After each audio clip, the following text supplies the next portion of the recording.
Alright, moving on to the simple C chord.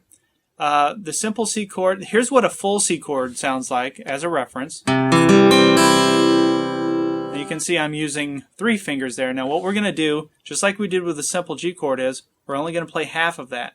So again, we only need our first finger, or our pointer finger for this one. And what we're going to do with the simple C chord is we're going to be on the 1st fret, 2nd string, like that.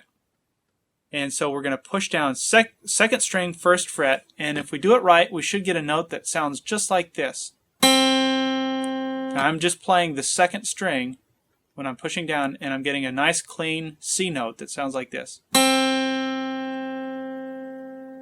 Now that note, again, it's ringing out. You're not hearing any buzzing. And if you're able to do that, then that's good. Now it's going to be a little more difficult with this one because we're closer to the nut.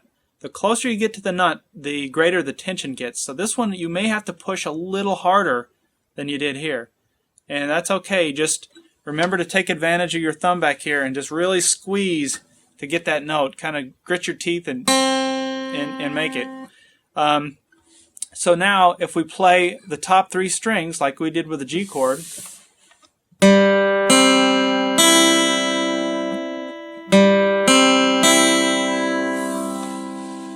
you can see we have a simple C chord. Now, the one thing to keep in mind with the C chord, with the G chord it was pretty easy because it was the last string, so we didn't have to worry about it getting in the way, our finger getting in the way of the other 2 nearly as much.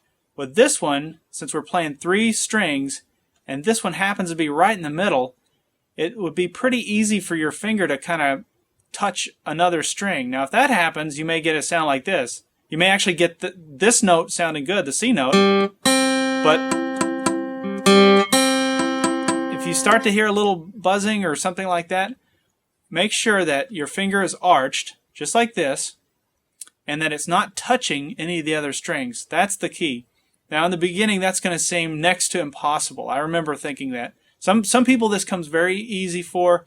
Other people struggle with it. I remember struggling with that, thinking there's no way that, you know, on certain chords that your fingers aren't going to touch other strings, but it's possible. So you just got to keep playing with it. If you're getting a sound like that, look at what's going on. Make sure the back of your finger isn't touching, you know, the high E string, and just kind of keep adjusting until you get it just right, until you can get all 3 to